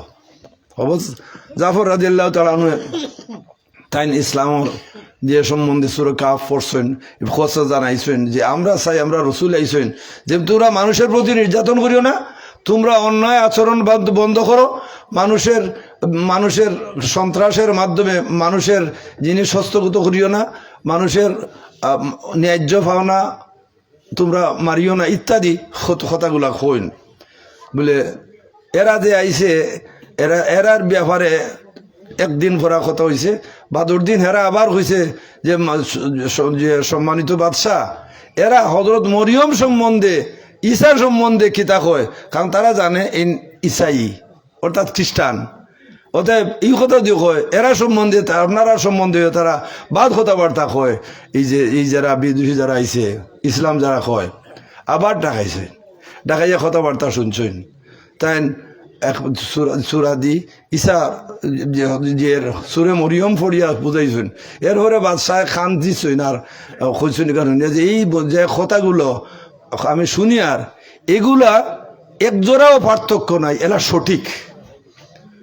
এরপরে বাদশাহ জিজ্ঞাসেন বলে, আচ্ছা কোন চাই এদের, যে এই যে মানুষগুলো আইছে কেন, যে মোহাম্মদের ধর্ম হইয়া, এই মোহাম্মদ সম্বন্ধে আমি জানতে চাই, এই মানুষটায় মানুষের আমানত রক্ষা করেনি, এই মানুষটায় মিথ্যা কথা করেনি, মানুষের প্রতারণা করেনি, ইত্যাদি দিকে জিজ্ঞাসা করতে গেল। এই সময়ে এই দলর নেতা যেরারে আনতে গেছেন মুসলমানদের এরা উঠে আরে না না না না ই কি কথা কোন আপনারা হযরত মুহাম্মদ সম্বন্ধে মুহাম্মদরে আমরা খারাপ কই, আমরা দিন বিগড়াইলার এর অনুসারী যারা ইসলাম করে এদের আমরা নিতে চাই, এদের আমরা ফিরাই নিতে চাই, মুহাম্মদের আবার হত্যা করতে, এটা ভিন্ন কথা। কিন্তু মুহাম্মদ সম্বন্ধে এই কথা হওয়ার কোনো যেও নেই, চিন্তা করতে পারে না কেউ যে মুহাম্মদে মিশা কথা কইন, মুহাম্মদে আমানত নষ্ট করো ইত্যাদি কথাগুলো। সুবহানাল্লাহ। এই মুহাম্মদ সম্বন্ধে মুহাম্মদের এটা একটা আদর্শ আমানত। সাক্ষ্য দেখে যারা চলের অমুসলিম যারা মুহাম্মদের যারা হত্যা করতে চায় তারারেও। এবং এটা তো আপনারা জানেন যে মুহাম্মদ সাল্লাল্লাহু আলাইহি ওয়াসাল্লাম যেদিন মদিনা থেকে হিজরত করেন, মক্কা থেকে হিজরত করেন মদিনা যায়ন কি, ইদিন তারা চতুর্দিকে তারে দরিয়া লিয়া বই রইছে, চতুর্দিকে বের দিয়া যে রায় থুয়াইলেই তানে দরজা ভাঙ্গিয়া ঢুকিয়া তারে হত্যা করতো। এমনি অবস্থায় হজরতে মোহাম্মদুর রসুল্লাহ সাল্লাল্লাহু আলাইহি সাল্লাম ফরকা সবাই সাল্লাল্লাহু আলাইহি সাল্লাম যে তান বেডো তান দামান হজরতে আলী তানে শোয়াইয়া কইন আমি আজকে হিজরত করিলাম, তুমি এখানে থাকবাই, সকালে তারা আমার হত্যা করার লাগি তারা ঘরে ঢুকবো, তোমারে ভাইব, তখন তুমি উঠিয়া তোমার লগে কথাবার্তা হইব, তুমি তা কইবা যে আমার এখানে তৈয়া গেছুন তাইন ওখানোর লাগি যে তোমরার যে সম্পদ তোমরা আমানত দিছ, কারণ তখন আপনারা জানেন তো তারা সোনা দানা টাকা পয়সা এটা রাখতে পার গেছে শত্রু মোহাম্মদ ইন দুনিয়ার যে বিড়াইরা, কিন্তু আগে যে তারা আলামিন জানতো এই ওহি আসার আগে, এই আলামিন হিসাবে এখনো তার কাছে তারা সবকিছু জমা রাখে। তো ওগুলা তোমাদের ফিরাই দিবার লাগি আমার তৈয়া গেছে। সুবহানাল্লাহ। একটা আছিল মুহাম্মদের আদর্শ, ইসলাম হইল আল্লাহ কইরা এটা হইল নবী মুহাম্মদুর রাসূলুল্লাহর আদর্শ তোমরা কাছে সর্বোত্তম। ঠিক আছে, আমি এই কথার থেকে আমি আরো দুই একটা আদর্শ হয়ে শেষ করতে চাই যে এখন আমরা যারা জামাত ইসলামী করি অথবা আমরা যারা ইসলাম প্রিয়, আমরা উপরে ইসলাম আমরা গ্রহণ করার সাথে সাথে আমরা কিন্তু এক একজন দায়ী, যদিও এটার ব্যাপারে আমাদের ধারণাটা এখনো স্বচ্ছ নয়, আমরা পুরা ট্রেনিং পাইছি আবার জানতে পারছি না। কারণ কিটা যে রব্বুল আলামিনে যে কোরআনে হাকিম আমাদের জন্য দিছেন এটা আমাদের জন্য গাইড, তো আমাদের জন্য তো মেসেজ, এই মেসেজ আমরা পড়া শিখতে পারছি না, এই মেসেজটা বুঝার মতো অবস্থা আমরা আইছে না। কারণ কিটা আমরা অতীতের অনেক সরকার গেছে এই যে আগ পর্যন্ত যারা আছে তারা কোরআন যারা আমরা কিছু বুঝতা, এরপরে ইংরেজ যখন আইলো 200 বছর শাসন করলো, এর থেকে আস্তে আস্তে আস্তে আস্তে আমরা ইসলামরে শিকার মতো কোরআনের শিকার মতো অবস্থার থেকে দূরে লইয়া গেছি। কি কিছু মাদ্রাসা মুক্তবে কোরআন যেগুলো আছিল এগুলোও তারা পরিচালনা করছে এবং তারাও কোরআনের এইসব হুকুম আহকাম থেকে আমাদের দূরই রাখছে। প্রিয় ভাইরা, তো আরেকটা কথা হয়েছে এই নবী মুহাম্মদুর রাসূলুল্লাহ ইসলামের আদর্শ নেওয়ার কারণে মানুষ কিভাবে হইতে পারে যে আমরা যদি কই হযরতে উমর ইবনে আব্দুল আজিজ রাদিয়াল্লাহু রহমতুল্লাহ আলাইহির কথা যে তান সময়ে তাই ক্ষমতা দিলেই লেগে, আমি আরো কইছি আপনারা শুনেন জানেন এটা, ক্ষমতা তান গেছে যখন আইলো তাই যখন সুলতান হইলা তখন তাই ক্ষমতা মুসলমানদের ফিরিয়ে দিলা, দিয়া কইলা যে আপনাদের ক্ষমতা এখন থেকে আমার যে ক্ষমতা আইছে এটা আপনারা আমি আবার ফেরত দিলাম, এখন আপনারা আমির নিযুক্ত করুকা, আপনাদের প্রশাসক নিযুক্ত করি, আপনারা চলৌকা, আমার আর এই ক্ষমতার উপরে কোনো এই রাজ্যের উপর আমি রাজা হিসাবে আমার কোনো দাবি নাই। মুসলমান উম্মায় তানে আবার আমির নিযুক্ত করলাম। একদিন খানিত বইছেন হজরতে ফাতেমা রহমতুল্লাহ তান ওয়াইফ আনিয়া কিছু খাবার রুটি দিছেন, বাংলাদেশ আরবিদের তো রুটিটাই প্রধান খাদ্য, এর সাথে কিছু মধু দিছেন, মধু দি তাইন খাইরা খুব মজা লাগে, কইলা বেগম এত ভালো মধু তুমি কই পাইলাই, বলে আপনি মধু বালা পাইন, এজন্য আমি খোরাসানের গভর্নরে পাঠাইছিলাম খবর যে আমার আমিরুল মুমিনিনে মধু বালা পাইন কিছু মধু ফাটাইবা, তাই না কোটা মধু ফাটাইছেন, বলে কোটাটা দেখি, অত মজার মধু দেখানো কোন কোটা গিয়েছে কোটাটা দেখি, কোটা তাই নাম নিয়ে দেখাইলা, আত নিলা আর কইলা বেগম সরকারি কর্মচারী রে যারা মুসলিম উম্মার কাজে তার সময় ব্যয় করত, এদের সময় নষ্ট করিয়া, এদের সময় ইউজ করিয়া আপনি আপনার ব্যক্তির লাগি যে কাম করাইছেন এটা সাংঘাতিকভাবে অন্যায় করছেন আপনি। সুবহানাল্লাহ। অতএব ভবিষ্যতে যদি এই ধরনের কোনো কাজ করেন আপনি আদালতের সম্মুখীন হইবা। আর আজকে এই যে মধুর কোটা এটা আমি এটারে বৈতুল মালও দিলে ইয়ার, অর্থাৎ জনগণের সম্পত্তি হিসেবে এটা বৈতুল মালও টাকশালও যাইব কি। সুবহানাল্লাহ।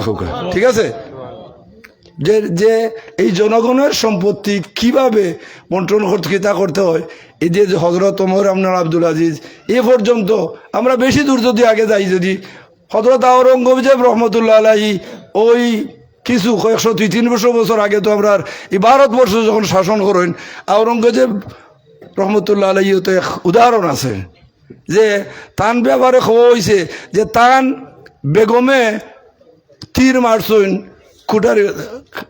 কাঠুরিয়া মারা গেছে। বিচার আইছে আদালত যে এখন এই যে কাঠুরিয়া মারা গেল খবর যে এটা বিচার চাওয়া হইল, বিচার চাওয়া দেখা যায় যে এই কাঠুরিয়া মারা গেছে ওই আওরঙ্গজেব রহমতুল্লাহ আলাইহির ওয়াইফ বেগমে গেছলা স্বীকার করতা আর তীর চারছেন আর তীরে কাঠুরিয়া মারা গেছে। এখন এটার বিচারে আদালত থেকে রায় হইল যে এখন এই বিচার হইল যে এই যে বেগমে যে কাঠুরিয়া মারছেন এখন তার হাজবেন্ড ওই মহিলায় তীর মারি মারুক। এটা শুনছেন নি আপনার এই ঘটনাটা? এটা বেশি দিন না, আমার মনে হয় 100 বেশি 200-300 বছর, 300-400 বছর আগের যাইবার আগে এরকম ঘটনা হয়েছে। মানে আমরা কাছাকাছি এরকম রসুলের আদর্শের মানুষ আসলা। এর আগে হজরত মিস্টার আকবরও আসলা, হিন আবার দিনে এলাই জুড়ছেন, সকল তো আছে, ইতিহাস আছে। প্রিয় ভাইয়েরা, আমি যে কথাটা কইতে চাই যে আমরা যারা জামাত ইসলামী করি বা আমরা যারা ইসলাম প্রিয়, আমাদের কাজ হইল যে আমরা বিশ্বাস করি আজকে যে আমরা যে কতদিন বাঁচিয়ে আছি দুনিয়াত, এই দুনিয়ার থেকে যখন আমরা বিদায় হইমু তখন আমরা বিশ্বাস করি যে এখানে এমন একটা যুগ আইব যেটা গিয়ে আমরা এর জবাবদি করতে হইব।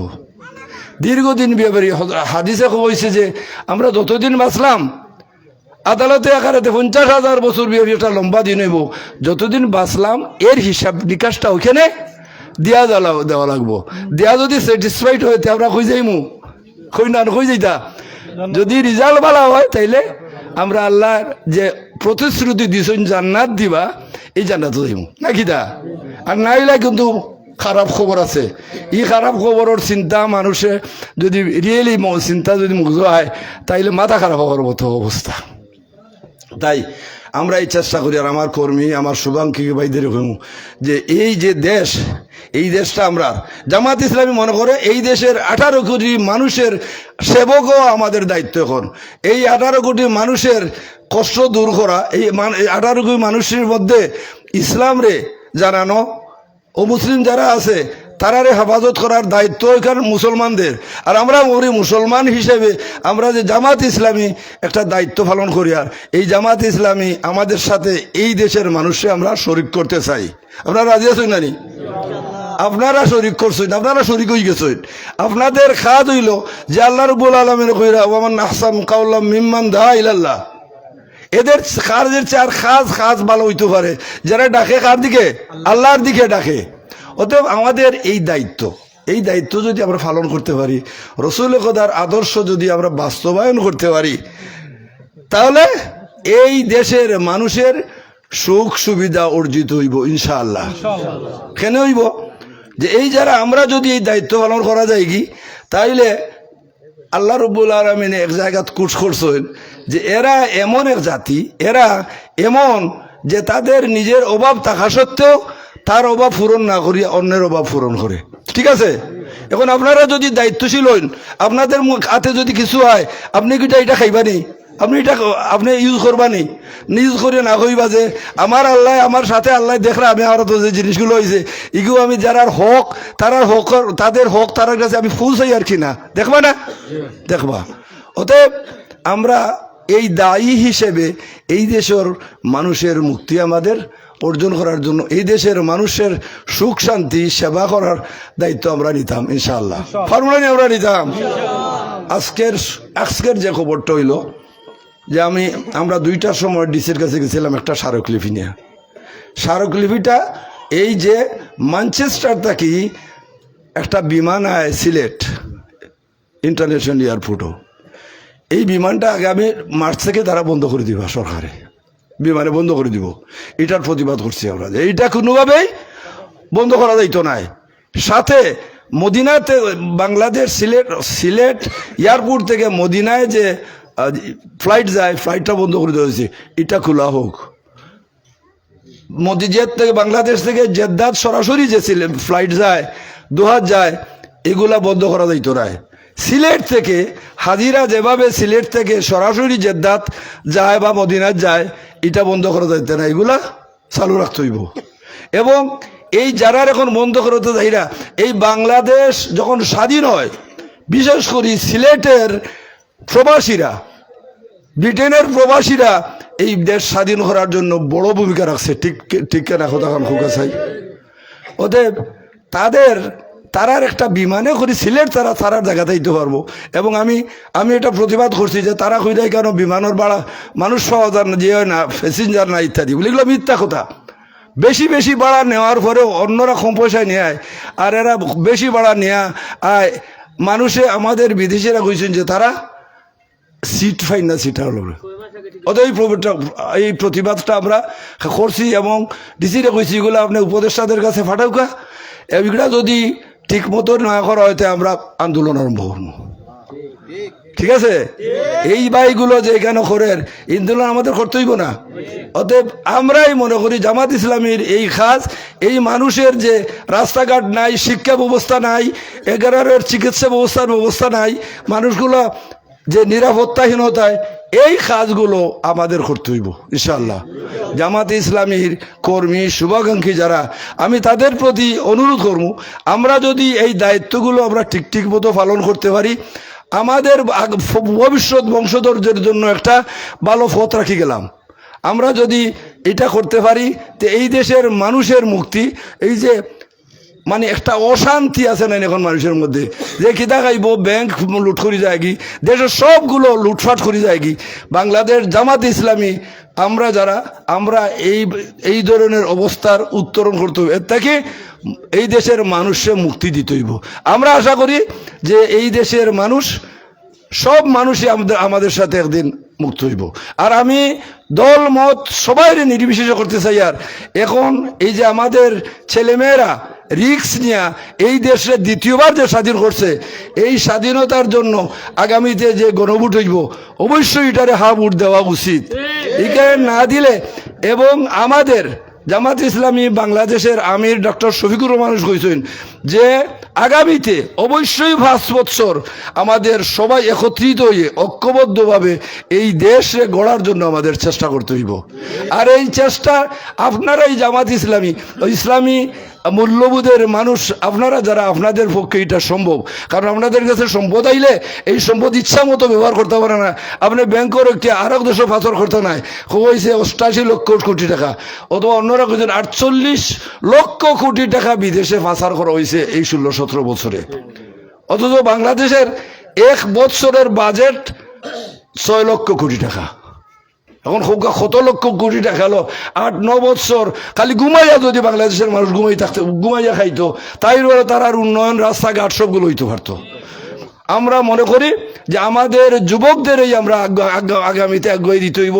যে যুবকের যারা আমাদের পথ দেখাইছে যে আমরা পারি, যুবকরা পারে, যে দেশের যে কোনো দেশের যুবকরা যদি সিদ্ধান্ত নেয় কি, আর এরা যদি আগাই যায়, যুবকদের আটকানো সম্ভব নয়। আমরা সবাই মিলিয়া যুবকদের আমি আহ্বান করবো যে, আমার ভাইয়ে উদাহরণ দিচ্ছেন যে এই বাংলাদেশের যুবকরা প্রমাণ করছে যে যেসব বড় বড় ইউনিভার্সিটিগুলো তো যুবকদের মূল স্থান হওয়া যায় না, তারা প্রমাণ করছে যে এইটা বৈষম্য বিরোধী আন্দোলন হইতে পারে তাদের মাধ্যমেই, যাদের মধ্যে ইসলাম আছে, এবং এটা দেশে দেখা যায়। তারা যখন ফাটছে, আমার বিশ্বাস আমরা যারা জামাত ইসলাম করি, আমরা যদি সঠিকভাবে আল্লাহর দিন প্রচারের কাজ করি, আমরা যদি আমাদের রসুল খোদা সাল্লাম সাহাবিদের মধ্যে যদি আমরা আমানতদার, আমরা সত্যবাদী, আমরা ন্যায়পরায়ণতা, আমরা ধৈর্যশীলতা আমরা দেখাইতে পারি, তাহলে এদেশের মানুষ আপনাদের সাথে চলবো ইনশাল্লাহ আমরা মনে করি। আমরা আল্লাহ রাব্বুল আলামিন আমাদেরকে আমাদের নিজেদের জন্য আমি যাইতে চাই কই ব্যস্ত রব্বুল আলামিনের সূরা বাইজিনাত কইরা আপনারা সবাই যে আপনারা সূরা বাইজিনাত দেখুন যান। বিসমিল্লাহির রহমানির রহিম। ইন্নাল্লাযীনা আমানু ওয়া আমিলুস সালিহাত উলাইকা হুম খায়রুল বারিয়া। মুমিন যারা তারা ভালো কাজ করে, তারা সৃষ্টির সেরা। কে কইরা কথা খান? আল্লাহ কইরা জাযাহুম ইনদা রাব্বিহিম জান্নাতুন তাজরি মিন তাহতিহাল আনহার। এদেরকে পুরস্কার দেওয়া হবে জান্নাত, যে জান্নাতের নিচ দিয়া ঝর্ণা দ্বারা প্রবাহিত, এবং সেখানে তারা চিরদিন থাকবে। ঠিক আছে, আমরা ওই জান্নাতে যাইতে চাই। অতএব আমরা যেন সবাই আমরা এই ব্যাপারে প্রতিযোগিতা করি। আল্লাহ রাব্বুল আলামিন বলেছেন তোর প্রতিযোগিতা করো ওই আসমান জমিন ব্যাপী যে বেশ চলে গেছে, এটা যাওয়ার লাগে তোমরা প্রতিযোগিতা করো। প্রিয় ভাইয়েরা, আমরা তো চাই শেষ দিনে আমরা যেন আল্লাহ মাফ করেন, আর আমরা যেন তার এই প্রতিশ্রুত জান্নাত যে দিবা ভালো কাজের মাধ্যমে মুমিন হইলে, এটা কিন্তু আল্লাহ বহুত জায়গাত কোরআন শরীফে এটা প্রতিশ্রুতি দিছেন, অঙ্গীকার যেটা আমরা কই ওয়াদা দিছেন। অতএব আমরা চলি এই হতেই আমরা জামাত ইসলামী আমরা এই কাজটা করিয়ার যে এই দেশে আল্লাহর আইন আমরা কোরআনী হুকুম আমরা প্রতিষ্ঠা করতাম এবং মানুষের দুঃখ দর্শন আমরা দূরীভূত করতাম। আল্লাহ আমাদের তৌফিক দেউকা, আমরা আল্লাহ আমাদের দিলগুলো এমন বানাই দেউকা যে আল্লাহর হুকুম আহকাম যখন আমরা সামনে আইব তখন আমরা যেন হইতে পারি আমরা শুনলাম এবং আমরা মানলাম এবং এগুলো আমরা অনুকরণ করতাম। ঠিক আছে, ইনশাআল্লাহ আমরা তৌফিক দেউকা। আপনাদের এত সময় কাজ কথা খাওয়ার আপনারা যে বইছেন আমরা অসংখ্য ধন্যবাদ দিয়া আমি আমার কথা শেষ করি। আর আসসালামু আলাইকুম রহমতুল্লাহি ওয়া বারাকাতুহু। সভাপতির বক্তব্য।